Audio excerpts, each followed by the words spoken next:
You're watching UnrealEntGaming. This is Gohan from Dragon Ball Z. You want to see me turn Super Saiyan? Or should I take it to the next level? I'm also the narrator, too. Next time on Dragon Ball Z, make sure and smash subscribe to UnrealEntGaming.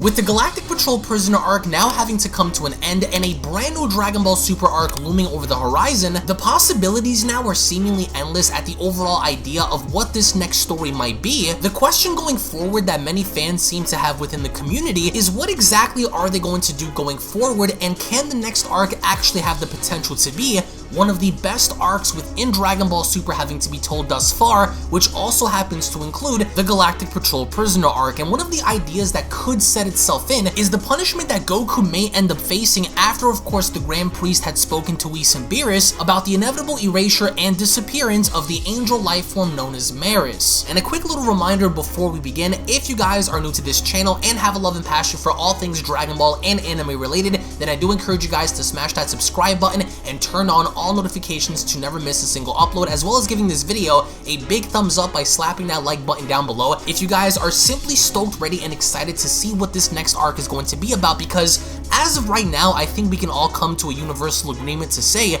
that Mastered Ultra Instinct Goku is, outside of the Angels, one of the strongest living entities within all of Dragon Ball Super, which includes Jiren, Broly, Beerus, and several other inclusions such as Moro and etc. But what if the circumstance of the next arc happens to be a situation that calls for the repercussions of either Beerus or Goku, considering how Merus' life was placed in Whis' hands, only for Merus to take it upon himself to still disobey the laws anyway, and having to directly assist and interfere within mortal business? There is no doubt in my mind that the Grand Priest is going to be very upset at the overall idea that ever since Dragon Ball Super Manga chapter number 55, Whis had gone out of his way in asking the Grand Priest if, of course, the Grand Priest might actually allow him to collect Merus and deal with him on his own accord. As the Grand Priest had already suspected as to why Whis was there, he went along to then tell Whis, "We angels must always act impartially.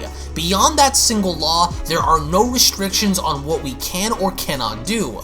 His enlisting in the Galactic Patrol seemed a decent choice, as it would allow him to observe the side of good and virtue, but alas, as Whis had mentioned that Merus had in fact grown a bias towards these actions and having to favor good, Whis had also brought up the notion of how he himself was also going out of his way to train mortals, but even then, with the Grand Priest having to accept Whis' offer and stating, "I leave Merus in your care, troublemaker or not, I do not wish to lose an angel," the exact opposite ended up happening. So what do we do and who do we blame? There has to be some sort of repercussion or consequence to the actions of disobeying the Grand Priest directly, because he told Whis that he never wanted to lose Merus, and he still lost Merus anyway. So where do we go from here? What is the initial narrative? And being the fact that Beerus is also going to see the Grand Priest as well, I think that now more so than ever, this would set up the perfect kind of situation for Goku to kind of try and explain himself in the outcome having to be with Merus somehow being resurrected, but not without first having a price to pay. Now, we've already seen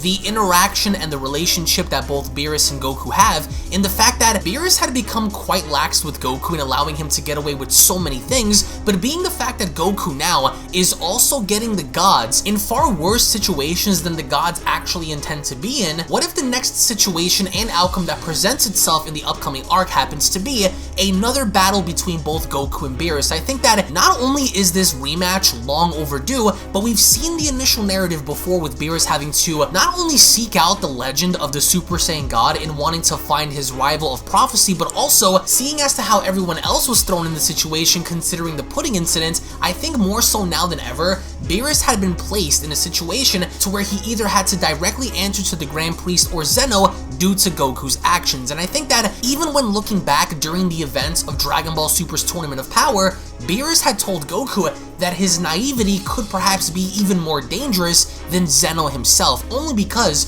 Goku's not thinking about the repercussions of his people. Goku is not thinking about the repercussions of his universe, i.e. giving Moro a senzu bean, i.e.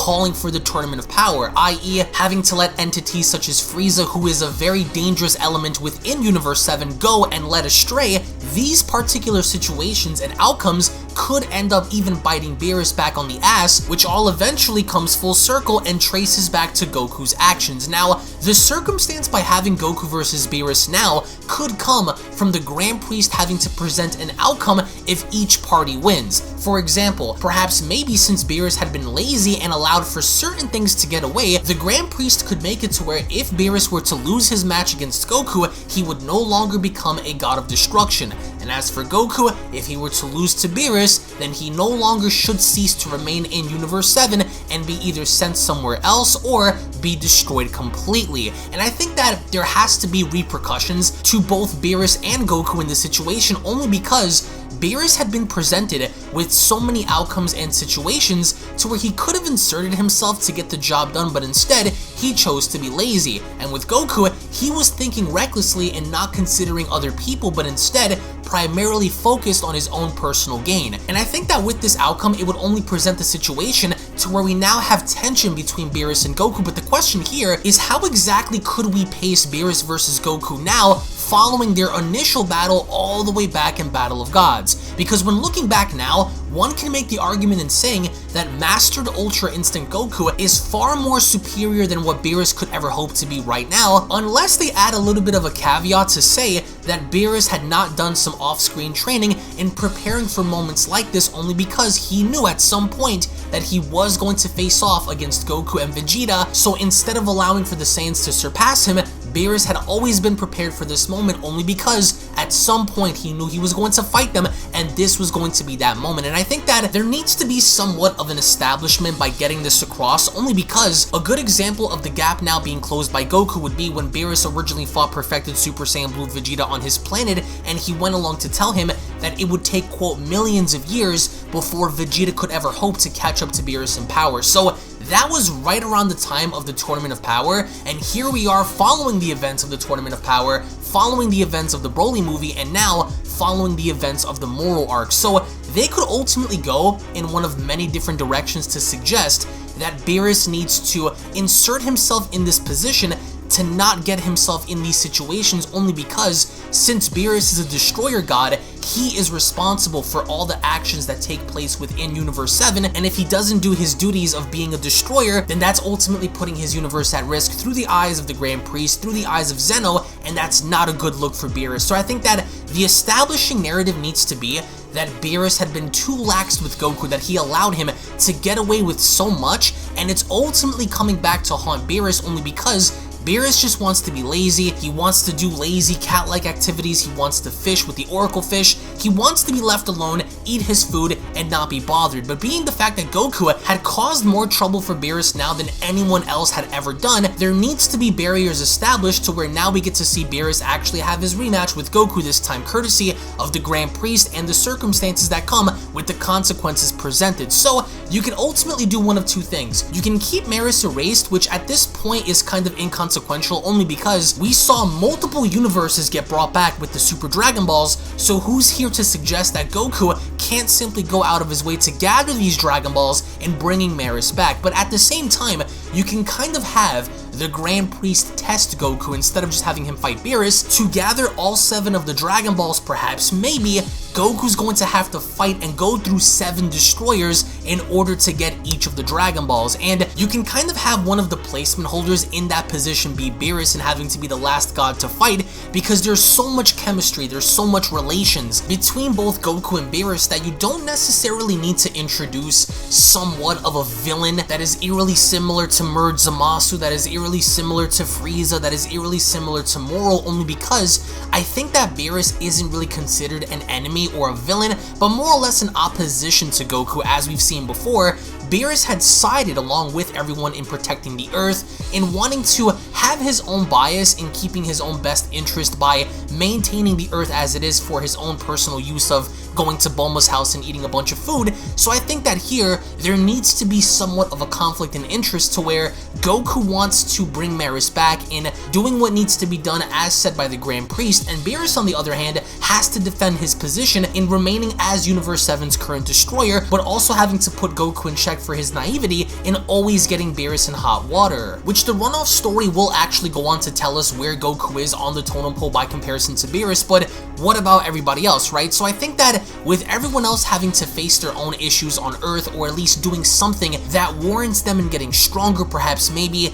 there is a real opposition that comes to Earth, and maybe perhaps Vegeta is with Goku and Beerus for these set events because Vegeta has been a part of all of Whis' training sessions, so it only makes sense for him to be there. But I think that there needs to be something incorporated little by little to where we get to see more from Oob and getting him a little bit more inserted into the story. We get to see more from Gohan, the androids, kind of getting a different perspective of the events following Moro's invasion and seeing our heroes either get stronger, train, or at least do something of the sort similar to what Goten and Trunks have been doing on 17's Monster Island and simply having to live their lives and do their due duties. But I think that primarily there needs to be an outcome to where it's Goku versus Beerus if you want to kind of establish where we are now following the events of Battle of Gods and the Dragon Ball Renaissance, beginning with Goku versus Beerus that kicked all of this off to begin with. And I think that eventually we are going to work our way into the end of Dragon Ball Z and then go beyond that with, of course, Goku meeting Oob, Goku taking Oob under his wing and training him. So I think that story is basically inevitable, but it's how we get there that really begs the question. So, but by the end of all of this, I want to get your thoughts in the comment section below involving 3 specific things. Number 1, do you think a runoff narrative in having Beerus versus Goku be a trademark for the next arc actually work? Or do you think that we're a little bit too late in seeing this rematch go down only because either Beerus is still ahead of Goku or Goku now is far ahead of Beerus? Number 2, what kind of story would you like to see be involved in the next arc? Should it happen to be something involving the Gods of Destruction, something involving the Grand Priest ordering a punishment? And lastly, should this next arc actually go a little bit more into the end of Dragon Ball Z by introducing Oob? Should they do a tournament? Should they do something involving time? Should they do something involving parallel dimensions? I want to get your thoughts and feedbacks on the next arc only because Jump Festa 2021 is going to be introducing the next story by presenting it online due to the current circumstances of the world, and given the fact that Jump Festa is going to be showcasing several different inclusions for Super Dragon Ball Heroes, Dragon Ball Z Dokkan Battle, and various Dragon Ball IPs, the manga is going to reveal the next story, which should take place around January because the Moro arc theoretically is not over, only because Dragon Ball Super Manga chapter number 67 is going to be the closing moments, kind of having a little bit of a slice of life kind of dynamic with Goku and the rest of our heroes and getting everyone together and basically setting the stages for what's going to happen next. So I want to get your thoughts on this. Again, thank you all so much for watching. Thank you all so much for your time. I still can't believe that it has been 2 years since the Moro arc started back in November of 2018.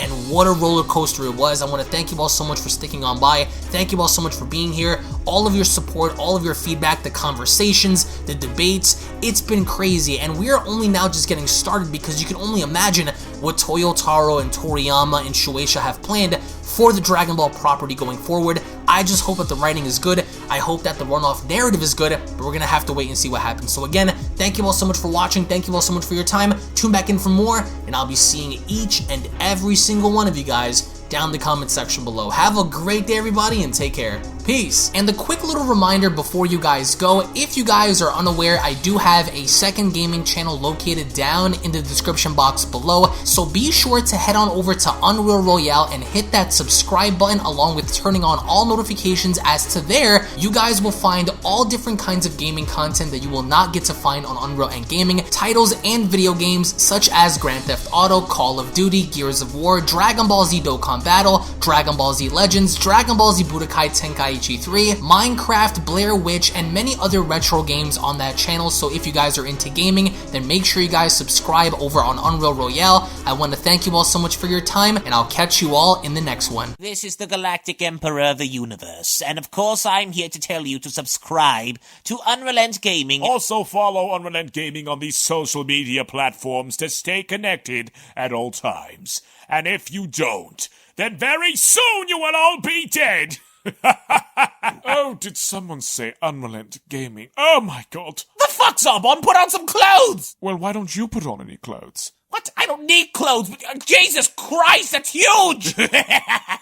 What, Broly? Frieza. Uh-oh. Prepare to die!